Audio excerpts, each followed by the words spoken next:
Hello guys, स्वागत है आपका पी स्टडी क्लासेस में। और आज हम कक्षा 10 के केमिस्ट्री का लेसन नंबर 1 पढ़ेंगे, जिसका नाम है रासायनिक अभिक्रिया एवं समीकरण। तो सबसे पहले देखते हैं कि रासायनिक अभिक्रिया है का। तो आइए परिभाषा पर ध्यान देते हैं कि जब दो या दो से अधिक रासायनिक पदार्थ आपस में मिलकर किसी नए पदार्थ का निर्माण करते हैं जिनके गुण उन पदार्थों से भिन्न होते हैं, उसे रासायनिक अभिक्रिया कहते हैं। यहाँ डिफिनीशन का मतलब ये है कि जब कोई भी दो पदार्थ आपस में मिलेंगे तो किसी नए पदार्थ का निर्माण होगा, उसे ही रासायनिक अभिक्रिया कहते हैं। उदाहरण के लिए मान लीजिए हमारे पास दूध है, यदि हमने उसमें नींबू मिला दिया तो दही का निर्माण होता है। ठीक, यदि हमारे पास दूध है, उसमें हमने नींबू मिला दिया तो दही का निर्माण होता है, इसे रासायनिक अभिक्रिया कहते हैं। और परिभाषा भी यही कहता है कि जब दो पदार्थ आपस में मिलेंगे तो किसी नए पदार्थ की उत्पत्ति होगी। ये दो पदार्थ थे और मिलकर दही का निर्माण किए, इसलिए यहाँ पर रासायनिक अभिक्रिया हुई। जैसे एक और एग्जाम्पल समझिए कि मान लीजिए हाइड्रोजन है, ठीक, हाइड्रोजन, और जब इसकी अभिक्रिया ऑक्सीजन से होती है तो जल यानी H2O का निर्माण होता है। ठीक, ये दो पदार्थ थे, आपस में मिलकर एक नए पदार्थ का निर्माण करें, तो इसका मतलब यहाँ रासायनिक अभिक्रिया हुई और इसे रासायनिक अभिक्रिया कहते हैं। ठीक, और इनके गुणधर्म कैसे भिन्न होते हैं वो समझिए। ये मान लीजिए दूध था, ये लिक्विड था, ये नींबू भी लिक्विड था, लेकिन जब ये दोनों मिलकर इसका निर्माण किए दही का, तो ये हल्का सा सॉलिड था। इसका मतलब इसकी अवस्था में परिवर्तन हो गया, मतलब इसके गुण बदल गए और इसलिए यहाँ पर रासायनिक अभिक्रिया हुई। यहाँ पर भी ये हाइड्रोजन गैस है, ये ऑक्सीजन गैस है, लेकिन ये जो हाइड्रोजन है, ये यहाँ जो जल है H2O मतलब जल, ये लिक्विड अवस्था में होता है।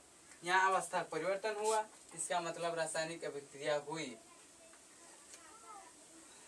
तो चलिए इसको इरेज कर देते हैं, फिर आगे आपको बताते हैं। और अब हम आपको केमिस्ट्री के कुछ बेसिक रूल बताएंगे। देखिए, रासायनिक अभिक्रिया में भाग लेने वाले पदार्थों को अभिकारक कहते हैं। अभिकारक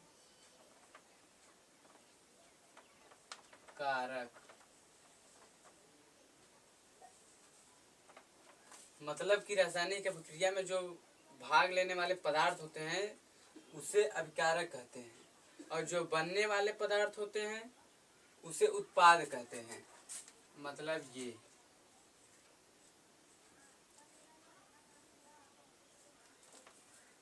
उत्पाद। और अब हम देखेंगे कि रासायनिक अभिक्रिया का पता कैसे चलता है। तो सबसे पहला हेडिंग है अवस्था में परिवर्तन।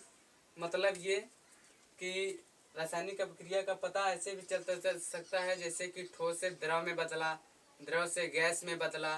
जब उसकी अवस्था में परिवर्तन होता है तो मतलब वहाँ पर भी रासायनिक अभिक्रिया होता है। दूसरा हेडिंग है रंग में परिवर्तन। जब उसके रंग में परिवर्तन होगा वहाँ भी रासायनिक अभिक्रिया होगी।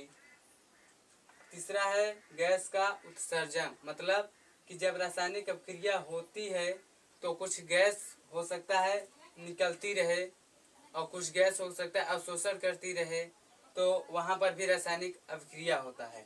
चौथा है तापमान में परिवर्तन। हो सकता है वह ज़्यादा उष्मा दे रहा हो सकता है वह ज़्यादा उष्मा ले रहा हो, तो वहाँ पर भी रासायनिक अभिक्रिया होती है। अब जो पदार्थ है उसके कुछ नियम देखिए। पदार्थ को दर्शाने के लिए देखिए, पदार्थ की अवस्था,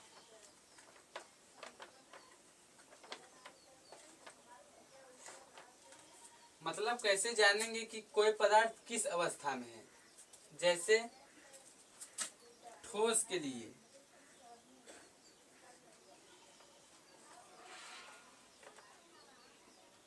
सॉलिड मतलब ठोस होता है, तो इसका प्रतीक यस हुआ।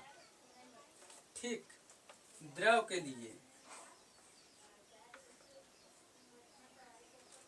द्रव का मतलब लिक्विड, तो इसका प्रतीक यल क्यों हुआ। और गैस,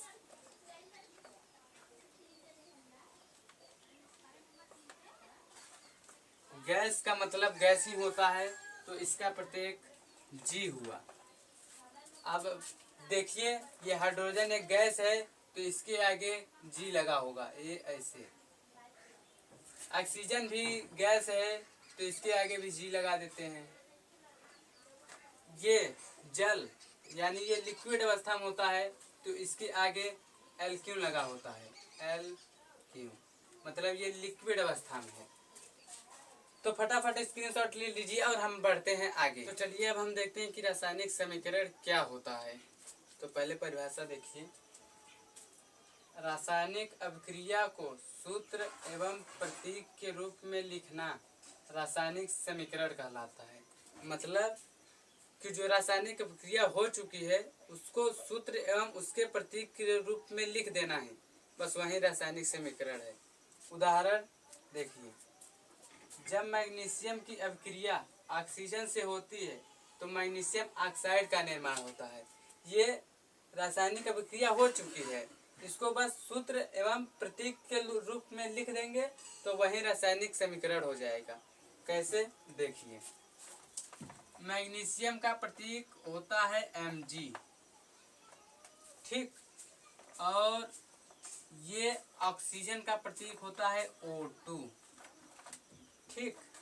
जब इसकी अभिक्रिया होती है तो मैग्नीशियम ऑक्साइड यानी MgO का निर्माण होता है, ठीक।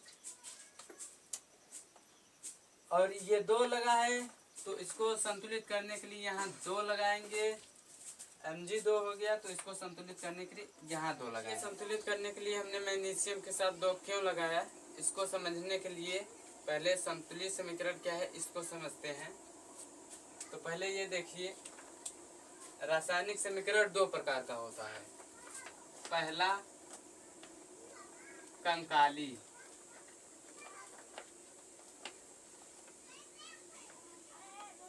और दूसरा संतुलित।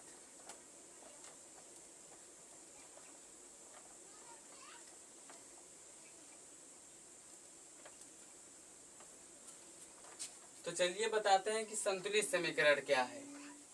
जब अभिकारक एवं उत्पाद में परमाणुओं एवं अणुओं की संख्या समान रहती है तो उसे संतुलित समीकरण कहते हैं। तो देखिए, परमाणु एवं अणु है क्या। तो सबसे पहले परमाणु,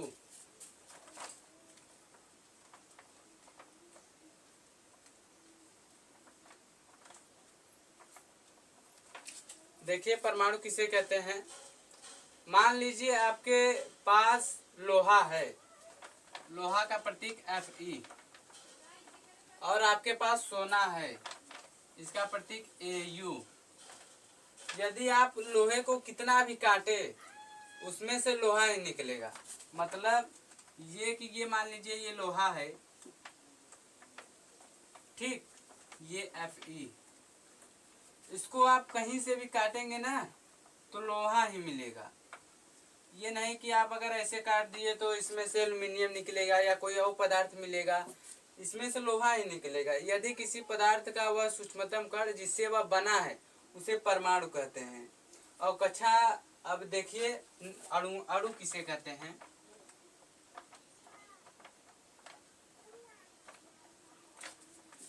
किसी, देखिए अणु, कक्षा 9 में आपने पढ़ा होगा कि जब 2 या 2 से अधिक परमाणु आपस में मिलते हैं तो अणुओं का निर्माण होता है। मतलब कि मान लीजिए हमने सोडियम ले लिया, सोडियम और सोडियम, ये 2 परमाणु हैं, एक सोडियम और ये 2 सोडियम। जब इसको जोड़ेंगे तो 2 सोडियम बनेगा। ये 2 परमाणु है ना, ये 1 और ये 2। जब सोडियम सोडियम मिले तो 2 सोडियम हो गए, इसको अणु कहेंगे, क्योंकि 2 परमाणु के जुड़ने से एक अणु का निर्माण होता है। ऐसे ही यदि हाइड्रोजन लें और उसको उसमें एक और हाइड्रोजन जोड़ दें तो H2 ये अणु होता है, क्योंकि इसमें भी दो परमाणु जुड़े हैं। और आपको बता दें कि जितने भी गैसें हैं सब दो परमाणु से बने होते हैं, क्योंकि ये अकेले नहीं रह सकते और इनके बीच एक बंध होता है जिसे सहसंयोजी बंध कहते हैं। ये जितने भी गैसें हैं सब में 2 लगा होता है, क्योंकि ये जितने भी गैसें अकेले नहीं रह सकते वो अपने दो परमाणु के साथ सहसंयोजी बंध द्वारा जुड़े होते हैं। और सहसंयोजी बंध किसे कहते हैं इसे अभी हम आपको बताएंगे चैप्टर नंबर 4 में, जिसका नाम है कार्बनिक यौगिकों की विशेषताएं। उसमें हम आपको बताएंगे सहसंयोजी बंध होता क्या है। ऐसे ही एक और उदाहरण समझिए। मान लीजिए ऑक्सीजन है और उसमें एक और ऑक्सीजन के परमाणु जुड़े तो ये O2 एक अणु का निर्माण होता है, ठीक। और ये गैस है तो ये भी अपने एक परमाणु और दो परमाणु के साथ सहसंयोजी बंध द्वारा जुड़े रहते हैं और ये एक अणु का निर्माण करते हैं। तो परमाणु और अणु समझ में आ गए होंगे। अब इसका उदाहरण देखिए कि संतुलित समीकरण किसे कहते हैं। उदाहरण,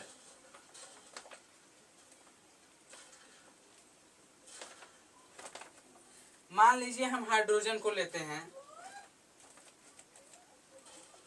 H2, क्योंकि ये सहसंयोजी बंध द्वारा जुड़े होते हैं। हाइड्रोजन का एक अणु लिए हैं, ये देखिए ये दो परमाणु मिलकर एक अणु का निर्माण करते हैं, यही हम लिए हैं। हाइड्रोजन का एक अणु और ऑक्सीजन का भी एक अणु लेते हैं, तो ये दोनों जब अब क्रिया करेंगे तो H2O यानी जल का निर्माण होगा, H2O, ठीक। H2O यानी जल का निर्माण होगा। तो इसको संतुलित करने के लिए पहले देखिए, जब अभिकारक एवं उत्पाद में परमाणुओं एवं अणुओं की संख्या समान रहती है तो उसे संतुलित कहते हैं। देखिए इसमें अणुओं की संख्या समान है कि नहीं। यहाँ पर हाइड्रोजन 2 है और यहाँ पर भी हाइड्रोजन 2 है, यहाँ ऑक्सीजन 2 है और यहाँ ऑक्सीजन कुछ नहीं, मतलब यहाँ ऑक्सीजन केवल ऑक्सीजन 1 है, तो ये संतुलित नहीं है। मतलब जितना उत्पाद में परमाणु होना चाहिए उतना भी, मतलब जितना अभिकारक में परमाणु होना चाहिए उतना ही उत्पाद में भी होना चाहिए, ठीक। तो इसको संतुलित करने के लिए ये 2, तो इसको संतुलित करने के लिए यहाँ 2 लगा देते हैं और यहाँ 2। अब 2 क्यों लगा है ये समझिए। मान लीजिए हाइड्रोजन का परमाणु कितना है, 2 और 2 4, हाइड्रोजन कितना हुआ 4, और यहाँ हाइड्रोजन कितना है 2 और 2 4, ठीक। अब देखिए आगे, मतलब किसी संख्या में देखिए, जब किसी पदार्थ में कोई संख्या आगे लिखी जाती है तो उसका गुणा सभी परमाणुओं के साथ होता है।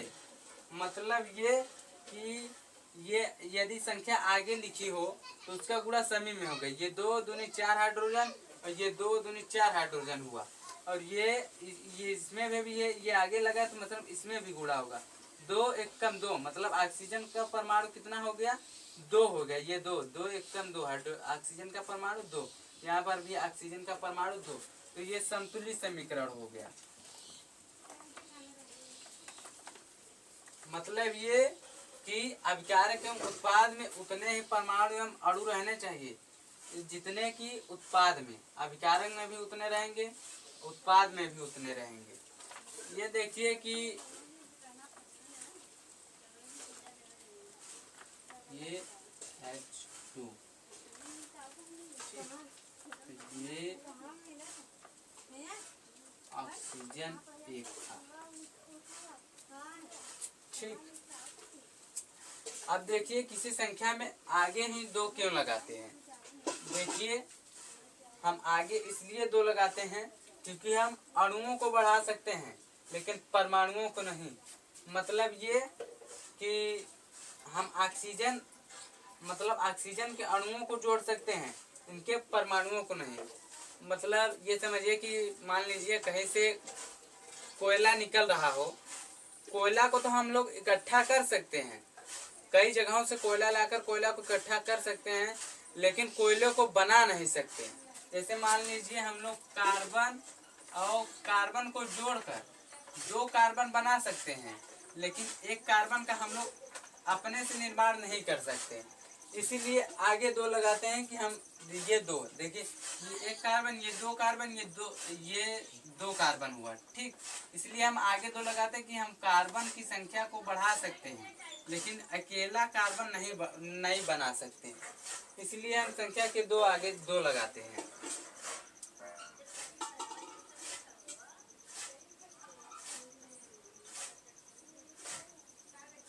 इसीलिए कार्बन की इसीलिए संख्या के 2, ऐसे ही ये 2 इसलिए आगे लगाए हैं कि हम ये जल के जो अणु हैं H2O, ये जल के जो अणु हैं, हम जल को तो इकट्ठा कर सकते हैं, लेकिन जल को बना नहीं सकते। जल को कोई बना सकता है?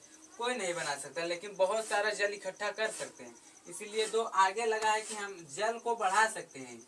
मान लीजिए 1 लीटर जल है, उसमें 2 लीटर डाल दिए और 3 लीटर 4 लीटर ऐसे बढ़ा सकते हैं, लेकिन जल को हम बना नहीं सकते ना। इसीलिए ये 2 आगे लगा, मतलब कि ये 2 जल है, ठीक। यहाँ मान लीजिए एक तरह से कि 2 जल है, और यहाँ पर हाइड्रोजन की संख्या 4, यहाँ हाइड्रोजन की संख्या 4, ऑक्सीजन की संख्या 2, और किसी संख्या में यदि 2 आगे लगा है तो उसका गुणा सभी अणुओं के संख्या में होता है। मतलब 2 दूनी 4, हाइड्रोजन कितना हुआ 4, यहाँ अगर आगे 2 लिखा है तो मतलब 2 दूनी 4, और ये हाइड्रोजन 4, ये 1 ऑक्सीजन 2 ऑक्सीजन, 2 1 कम 2 ऑक्सीजन, यहाँ पर भी ऑक्सीजन कितना है 2। तो ये हमारा संतुलित समीकरण हुआ। तो आई होप कि इस टॉपिक के सभी लेक्चर आपको समझ में आए होंगे, और मिलेंगे एक नेक्स्ट वीडियो में, और उसमें हम आपको बताएंगे कि समीकरण को संतुलित करना क्यों आवश्यक है, और संतुलित करने की कुछ ट्रिक यानी विधियां, कुछ सरल विधियों से हम आपको संतुलित करने का तरीका बताएंगे, और संतुलित करना क्यों आवश्यक है यह भी बताएंगे। तो जल्द ही मिलेंगे। सी यू सून नेक्स्ट वीडियो में।